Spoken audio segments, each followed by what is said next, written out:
Hello students. Last video में हमने exercise 1.2 का question number first and second कर लिया था। आज हम देखेंगे question number third, fourth, fifth, six, seven. तो सबसे पहले देखते हैं क्वेश्चन नंबर थर्ड है। लिखा है write 5 rational numbers which are smaller than 2। आपको 5 रेशनल नंबर लिखने हैं जो 2 से छोटे हो। तो 2 से जो छोटे नंबर है वो क्या हो सकते हैं? -3, -2, -1, 0 एंड 1। ये सारी डिजिट क्या है? 2 से छोटी है। उसके बाद क्वेश्चन नंबर है हमारा फोर्थ। क्वेश्चन नंबर फोर्थ है हमारा find the 10 rational number between -2/5 and 1/2। मैंने ये क्वेश्चन नहीं किया है, इसकी जगह क्वेश्चन नंबर मैंने किया है fifth. Question number fifth, fourth and seventh, ये तीनों क्वेश्चन फोर्थ, फिफ्थ, सेवेंथ सब सेम है, इसलिए मैंने क्वेश्चन नंबर फिफ्थ ही किया है। उसका क्वेश्चन लिया है मैंने फर्स्ट। इसमें लिखा हुआ है फाइंड 5 रेशनल नंबर बिटवीन। तो ये जो नंबर दे रखे हैं इनके बीच में हमको 5 रेशनल नंबर फाइंड आउट करना है। तो सबसे पहला डिजिट लिए है 2/3 एंड 4/5। सबसे पहला काम हमारा ये होना चाहिए, जो डिनोमिनेटर है इनके नीचे, इसका है 3, इसका है 5, इनको हमको इक्वल करना है। इक्वल करना है, कैसे करना है? तो हमको किसी न किसी डिजिट से मल्टीप्लाई करवाना पड़ेगा ताकि ये आपस में इक्वल हो जाए। तो अगर आपको ये समझ में नहीं आ रहा है कि इसको इक्वल कैसे करें, तो आप सबसे पहले एक काम कीजिए, एलसीएम ले लीजिए इन दोनों का, 3 एंड 5 का। तो यहाँ एलसीएम ले लिया है, तो एलसीएम कितना है इसका? 15। तो इससे हमें ये समझ में आ जाएगा कि 3 को 15 बनाना है और 5 को भी 15 बनाना है।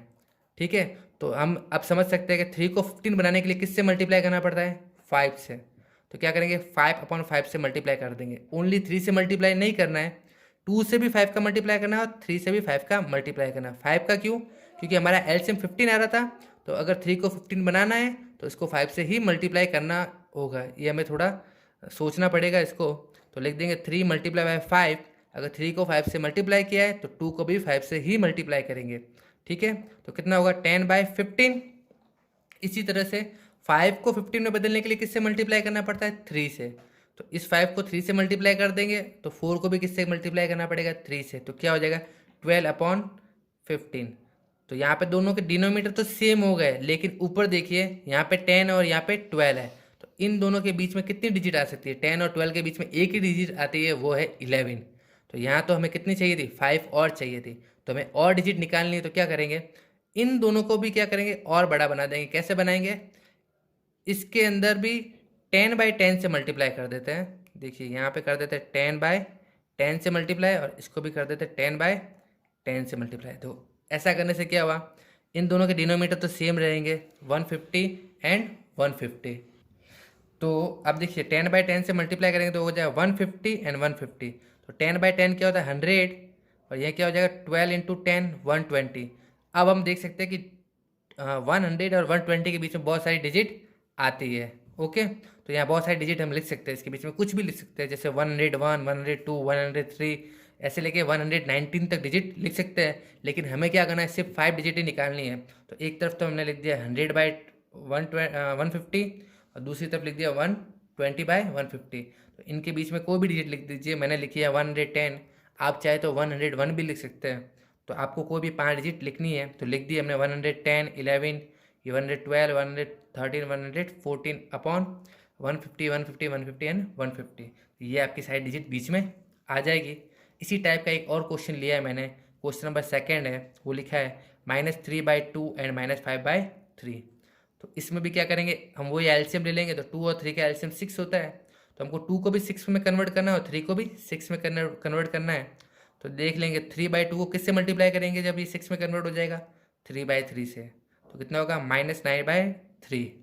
और ऐसा कैसे? 5/3, इस 3 को 6 में बदलना है तो किससे मल्टीप्लाई करना पड़ेगा? 2 से। तो 5/3 मल्टीप्लाई बाय 2/2, तो क्या होगा? 10/6। तो दोनों के अपॉन में 6 आ गया है। और दूसरी बात, इसको हमको 10/10 से मल्टीप्लाई करने की कोई ज़रूरत नहीं है, क्योंकि हम जानते हैं -9 और 10 के बीच में वैसे ही बहुत सारी डिजिट आ जाएगी और हमको सिर्फ 5 डिजिट ही फाइंड आउट करनी है। तो इसको 10/10 से मल्टीप्लाई करने की ज़रूरत नहीं है। तो हम लिख देंगे -9 और 10 के बीच की डिजिट क्या होगी? -8, -7, -6, -4, -5, -3, -2, -1, 0, 1, 2, 3, आप कुछ भी लिख सकते हैं इसमें से।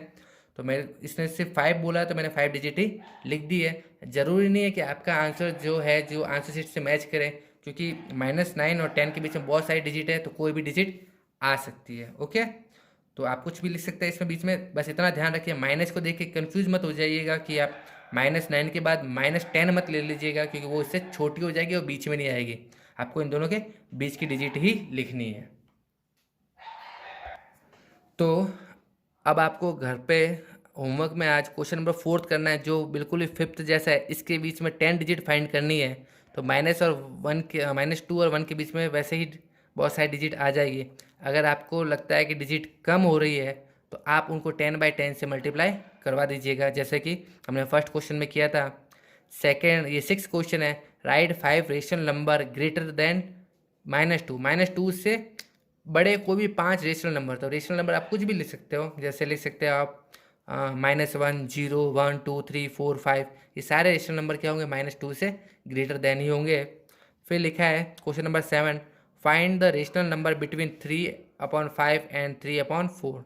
तो ये क्वेश्चन भी वैसा ही है जैसा हमने लास्ट क्वेश्चन किया था। इसमें आपको 10 नंबर फाइंड करने हैं। तो आप देख लीजिए, यहाँ पे आएगा 12, यहाँ आ जाएगा आपके 15। 3 नंबर है तो शायद हो सकता है आपको 10/10 से मल्टीप्लाई करवाना पड़ सकता है, तो आप करवा दीजिएगा। और इसके बाद भी अगर आपको कुछ प्रॉब्लम आ रही है क्वेश्चन सॉल्व करने में, तो नीचे डिस्क्रिप्शन के अंदर मैंने अपना मोबाइल नंबर दे रखा है, तो आप मुझसे वहाँ से कांटेक्ट करके अपनी प्रॉब्लम को सॉर्ट आउट कर सकते हैं।